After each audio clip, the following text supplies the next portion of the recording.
Hi friends, good morning. ఎలా ఉన్నారు? మేమైతే చాలా బాగున్నాము. ఈరోజు నేను మష్రూమ్ కర్రీ ఎలా చేయాలో దాని ప్రిపరేషన్ ప్రాసెస్ని మీకు చూపించబోతున్నాను. చికెన్ కర్రీ, మటన్ కర్రీ తర్వాత అంత టేస్ట్గా ఉండేది మష్రూమ్ కర్రీయేనండి. అంతేకాదు మష్రూమ్స్లో ప్రోటీన్ కంటెంట్ ఎక్కువగా ఉండటం వల్ల ఇవి మన హెల్త్కి చాలా మేలు చేస్తాయండి. మరి ఈ టేస్టీ హెల్తీ మష్రూమ్ కర్రీ ఎలా ప్రిపేర్ చేయాలో చూసే ముందుగా మన ఛానల్ని ఎవరైనా ఫస్ట్ టైం చూస్తున్నట్లయితే ప్లీజ్ సబ్స్క్రైబ్ చేసుకోండి. సబ్స్క్రైబ్ చేసుకొని పక్కనున్న బెల్ ఐకాన్ నొక్కితే నేను వీడియో పెట్టగానే నోటిఫికేషన్స్ వస్తాయి. చూస్తున్నారు కదా, ఇక్కడ మీకైతే మష్రూమ్స్ కనపడుతున్నాయండి. ఇవి 650 గ్రాములు ఉన్నాయి, అంటే అరకిలో మీద కొంచెం ఎక్కువగా ఉన్నాయి.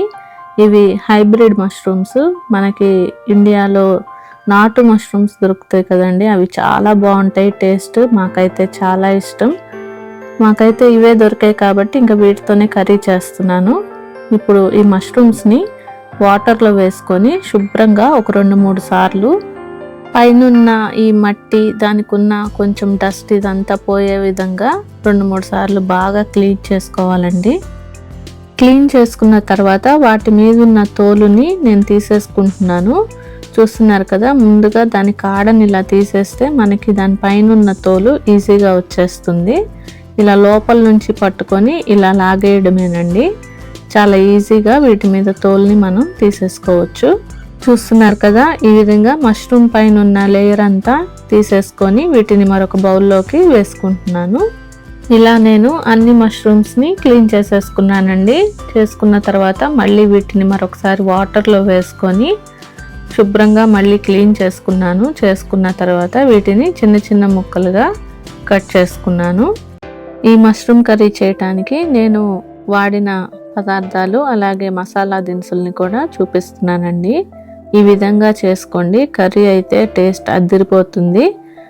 ముందుగా నేను ఉల్లిపాయలు, పచ్చిమిరపకాయలు ఇలా కట్ చేసి తీసుకున్నానండి. ఒక పెద్ద ఉల్లిపాయని ఇలా చిన్న చిన్న ముక్కలుగా కట్ చేశాను. అలాగే ఒక 2-3 పచ్చిమిరపకాయలని ఇలా సన్న ముక్కలుగా కట్ చేసుకున్నాను. 1 టేబుల్ స్పూను అల్లం వెల్లుల్లి పేస్ట్ని తీసుకున్నాను. 2 మీడియం సైజ్ టమాటోల్ని ఇలా చిన్న చిన్న ముక్కలుగా కట్ చేసుకున్నాను. ఈ మష్రూమ్ కర్రీలోకి ముఖ్యంగా ఈ మసాలా వేసుకుంటే టేస్ట్ అదిరిపోతుందండి. దానికోసం నేను ఒక 2 స్పూన్లు ధనియాలు, 1 స్పూను జీలకర్ర, ఒక చిన్న ఎండు కొబ్బరి ముక్క, ఒక 2-3 లవంగాలు, అలాగే 2 అంగుళాల దాల్చిన చెక్క, 1 స్పూను గసగసాలు తీసుకున్నాను. వీటన్నిటిని లో ఫ్లేమ్లో డ్రై రోస్ట్ చేసుకొని పేస్ట్ చేసుకోవాలి. గార్నిష్ కోసం కొంచెం కొత్తిమీరని కూడా ఇలా చిన్న చిన్న ముక్కలుగా కట్ చేసి తీసుకున్నాను. ఇప్పుడు మసాలా పదార్థాలన్నీ డ్రై రోస్ట్ చేసుకోవడానికి నేను ఒక బుజ్జి ప్యాన్ ఇలా తీసుకున్నాను. చూస్తున్నారు కదా, చాలా ముద్దుగా ఉంది. చిన్న ప్యాన్ని నేను కొనుక్కున్నానండి. తాలింపులు, ఇలా డ్రై రోస్ట్లు ఇవన్నీ చేసుకోవడానికి ఇలా చిన్న ప్యాన్ చాలా బాగుంటుంది కదా. ఇప్పుడు నేను దీంట్లోకి మనం ముందుగా తీసుకున్న మసాలా పదార్థాలు, ధనియాలు, జీలకర్ర, కొబ్బరి, అలాగే చెక్క, లవంగాలు వేసి వీటిని లో ఫ్లేమ్లో డ్రై రోస్ట్ చేసుకుంటున్నాను. గసగసాలు ఇవన్నీ వేగిన తర్వాత వేయాలండి, ఎందుకంటే అవి వేస్తే తొందరగా వేగుతాయి కాబట్టి మాడిపోతాయి. ఈ దినుసులన్నీ దూరగా ఫ్రై అయిన తర్వాత గసగసాలు కూడా వేసేసుకొని వీటన్నిటిని మరొక నిమిషం పాటు ఇలా వేయించుకొని తీసేసుకున్నానండి. వీటిని మనం కొంచెం వాటర్ వేసుకొని పేస్ట్ లాగా చేసుకోవాలి. ఇప్పుడు కర్రీ ప్రిపరేషన్ చూసేద్దాం. కర్రీ ప్రిపేర్ చేయడానికి నేను ఒక ప్యాన్ పెట్టుకున్నాను స్టవ్ మీద. దాంట్లో ఇలా కొంచెం ఆయిల్ వేసుకున్నాను. ఆయిల్ హీట్ అయిందండి. ఇప్పుడు నేను 1 స్పూను షాజీరా వేసుకుంటున్నాను. షాజీరా వేసుకొని 1 నిమిషం అది ఫ్రై అయిన తర్వాత ఇలా సన్నగా కట్ చేసుకున్న ఆనియన్స్, పచ్చిమిరపకాయ ముక్కల్ని కూడా వేసుకొని వీటిని లైట్ బ్రౌన్ కలర్ వచ్చే వరకు ఫ్రై చేసుకోవాలి. చూస్తున్నారు కదా, ఈ విధంగా లైట్ బ్రౌన్ కలర్ వచ్చే వరకు వీటిని వేయించుకున్న తర్వాత 1 స్పూను అల్లం వెల్లుల్లి పేస్ట్ను దీంట్లో వేసుకుంటున్నానండి. అల్లం వెల్లుల్లి పేస్ట్ను పచ్చివాసన పోయే వరకు ఇలా కలుపుతూ గోల్డెన్ బ్రౌన్ కలర్ వచ్చే వరకు వేయించుకోవాలి. ఈ అల్లం వెల్లుల్లి పేస్ట్ వేగేటప్పుడే 1 పావు స్పూను పసుపు కూడా వేసుకొని వేయించుకుంటున్నాను. చూస్తున్నారు కదా, అల్లం వెల్లుల్లి పేస్ట్ చక్కగా వేగిపోయిందండి. దీంట్లోంచి ఆయిల్ కూడా ఇలా సపరేట్ అవుతుంది. ఇప్పుడు నేను సన్నగా కట్ చేసుకున్న మష్రూమ్ పీసెస్ని ఇందులోకి వేసుకుంటున్నాను. ఈ మష్రూమ్ పీసెస్కి ఈ అల్లం వెల్లుల్లి పేస్ట్ ఇదంతా పట్టే విధంగా ఇలా చక్కగా కలుపుతూ వీటిని వేయించుకోవాలండి. ఒక 2 నిమిషాల పాటు ఇలా ఆయిల్లో వేయించుకున్న తర్వాత ఈ ప్యాన్ మీద మూత పెట్టేసుకొని మీడియం ఫ్లేమ్లో దీన్ని ఒక 5 నిమిషాలు ఉడికించుకోవాలండి. ఈ మష్రూమ్స్లోంచి వాటర్ బయటకు వచ్చేసి ఇవంతా చక్కగా మెత్తగా ఉడుకుతాయి. ఒక 5 నిమిషాలు వీటిని మూత పెట్టుకొని ఉడికించుకుంటున్నాను.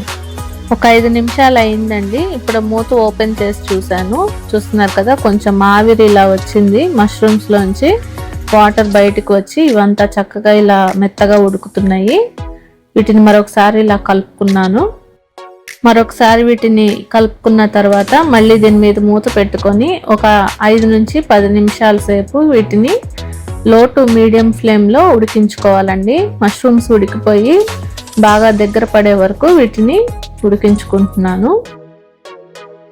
10 నిమిషాలు అయిన తర్వాత మూత ఓపెన్ చేసి చూస్తున్నారు కదా, వాటర్ అనేది బాగా బయటకు వచ్చేసి మష్రూమ్స్ అనేవి కొంచెం చిన్నగా అవుతాయి క్వాంటిటీలో. ఇప్పుడు ఈ వాటర్తోనే మష్రూమ్స్ చక్కగా ఉడికిపోతాయండి. ఇప్పుడు మరొకసారి వీటిని ఇలా కలుపుకొని దీంట్లో మనం సన్నగా కట్ చేసుకున్న టొమాటో ముక్కల్ని కూడా వేసుకుంటున్నాను. టొమాటో పీసెస్ని వేసుకున్న తర్వాత ఇవి కూడా ఒకసారి ఇలా కలుపుకొని వీటిని కూడా ఈ మష్రూమ్స్తో పాటు మెత్తగా ఉడికించుకోవాలి. టొమాటోల్లో ఇలా 1.5 స్పూను సాల్ట్ వేసుకుంటున్నానండి. టొమాటోలు మెత్తగా ఉడికి మనకి గుజ్జుగా అవుతాయి. సాల్ట్ యాడ్ చేసుకోవడం వల్ల త్వరగా కూడా ఉడుకుతాయి. సాల్ట్ యాడ్ చేసుకొని ఒకసారి మళ్ళీ దీన్ని ఇలా కలుపుకొని ఈ ప్యాన్ మీద మూత పెట్టుకుంటున్నాను. ఒక 10 నిమిషాలు లో టు మీడియం ఫ్లేమ్లో ఈ టొమాటోలు మెత్తగా ఉడికే వరకు దీన్ని ఉడికించుకోవాలి. ఒక 10 నిమిషాలు అయిందండి. టొమాటోల్లోంచి కూడా వాటర్ బయటకు వచ్చేసి చక్కగా ఇలా మెత్తగా ఉడికిపోయాయి టొమాటోల్ని ఒకసారి గరిటెతో ఇలా మెత్తగా అనుకుంటూ ఇలా గుజ్జులాగా చేసుకుంటూ కలుపుకుంటే టొమాటోలు చక్కగా గుజ్జులాగా మనకి కూరలో కలిసిపోతాయి. టొమాటోలు ఈ విధంగా మెత్తగా గుజ్జుగా ఉడికిన తర్వాత దీంట్లోకి నేను ముందుగా మనం వేయించుకున్న మసాలా దినుసుల్ని కొంచెం వాటర్ వేసి ఇలా పేస్ట్ లాగా చేసుకున్నాను. పేస్ట్ని ఈ కర్రీలోకి యాడ్ చేస్తున్నాను. ఈ పేస్ట్ని వేసుకొని ఒకసారి ఇదంతా కర్రీలో కలిసే వరకు ఇలా కలుపుకోవాలి. మనం వేసుకున్న ఈ మసాలా పేస్ట్లో ఈ మష్రూమ్స్ చక్కగా ఉడికి మంచి టేస్ట్ రావడానికి దీని మీద మూత పెట్టేసుకొని ఒక 5 నిమిషాలు లో ఫ్లేమ్లో దీన్ని ఉడికించుకుంటున్నాను. ఒక 5 నిమిషాలు లో ఫ్లేమ్లో ఉడికించుకున్న తర్వాత మూత ఓపెన్ చేశానండి. ఈ మసాలా పేస్ట్లో మష్రూమ్స్ అన్నీ చక్కగా ఉడికాయి. ఈ కర్రీ అనేది దగ్గర పడింది. ఒకసారి మరలా దీన్ని ఇలా కలుపుకొని దీంట్లోకి ఇప్పుడు నేను కారం యాడ్ చేస్తున్నానండి. మనం ఇంట్లో వాడే కూర కారము. దీనిలో ఒక 3 స్పూన్లు కారం వేసుకున్నాను. మేమైతే కొంచెం ఘాటుగానే తింటాం కాబట్టి 3 స్పూన్లు కారం వేసాను. మీరు తినే కారంను బట్టి మీరు అడ్జస్ట్ చేసుకోవచ్చు. ఈ కారం కూడా వేసుకొని మొత్తం ఈ కర్రీలో కారం కలిసేలాగా ఇలా కలుపుకోవాలి. కారం యాడ్ చేసిన తర్వాత మంచి కలర్ టెక్స్చర్ అయితే మనకి కర్రీలో కనిపిస్తుంది. ఇప్పుడు దీని మీద మూత పెట్టేసుకొని ఒక 5 నిమిషాలు లో టు మీడియం ఫ్లేమ్లో ఈ కర్రీ బాగా దగ్గర పడి దీంట్లోంచి ఆయిల్ బయటకు వచ్చే వరకు దీన్ని ఉడికించుకుంటున్నాను. ఒక 5 నిమిషాలు లో ఫ్లేమ్లో ఉడికించుకున్న తర్వాత మూత ఓపెన్ చేశానండి. చూస్తున్నారు కదా, కర్రీలోంచి ఆయిల్ ఇలా బయటకు వస్తుంది. ఇప్పుడు నేను దీన్ని మరొకసారి గరిటెతో ఇలా కలుపుకొని దీంట్లోకి 1 గ్లాస్ వాటర్ని యాడ్ చేసుకున్నాను. ఇది అన్నంలోకి మనకి కలుపుకోవడానికి వీలుగా కొంచెం గ్రేవీ కర్రీ లాగా నేను ప్రిపేర్ చేసుకున్నాను. అందుకని కొంచెం వాటర్ వేసుకొని దీన్ని ఉడికించుకుంటున్నాను. వాటర్ యాడ్ చేసుకున్న తర్వాత దీంట్లో సాల్ట్ చెక్ చేస్తున్నాను. సాల్ట్ సరిపోయిందో లేదో. కొంచెం సాల్ట్ పడుతుంది అనిపించింది, అందుకని 1 స్పూన్ సాల్ట్ దీనిలోకి యాడ్ చేశాను. సాల్ట్ వేసుకొని ఒకసారి ఇదంతా మరలా ఇలా కలుపుకొని ఈ ప్యాన్ మీద మూత పెట్టేసి ఈ గ్రేవీ కొంచెం దగ్గర పడే వరకు ఒక 10 నిమిషాలు మీడియం టు హై ఫ్లేమ్లో దీన్ని ఉడికించుకుంటున్నాను. మూత పెట్టుకొని ఒక 10 నిమిషాలు అయితే అవుతుందండి. ఇప్పుడు మూత ఓపెన్ చేద్దాము. వేడిగా పొగలు కక్కుతూ మష్రూమ్ కర్రీ అయితే రెడీ అయిపోతుంది. చూస్తున్నారు కదా, ఆయిల్ ఇలా పైకి తేలుతుందండి. కర్రీ ఆల్మోస్ట్ రెడీ అయిపోయింది. ఇప్పుడు నేను దీంట్లోకి ఫ్రెష్ కొత్తిమీరను వేసుకుంటున్నాను. కర్రీ వాసన అయితే గుమగుమలాడిపోతుందండి. ఈ వాసనతోనే కడుపు నిండిపోతుంది. ఇప్పుడు ఫైనల్గా దీని మీద గార్నిష్ కోసం ఇలా కట్ చేసుకున్న కొత్తిమీరను వేసుకుంటున్నాను. కొత్తిమీరను వేసుకొని 1 నిమిషం పాటు దీన్ని ఉడికించుకుంటున్నానండి. అంతే, ఎంతో టేస్టీ అయినా హెల్తీ అయినా మనకి ఎంతో శక్తిని, ఇమ్యూనిటీని, మంచి ప్రోటీన్ని ఇచ్చే టేస్టీ మష్రూమ్ కర్రీ రెడీ అయిపోయింది. మరెందుకు ఆలస్యం, తప్పకుండా మీరు కూడా మీ ఇంట్లో ట్రై చేసేయండి.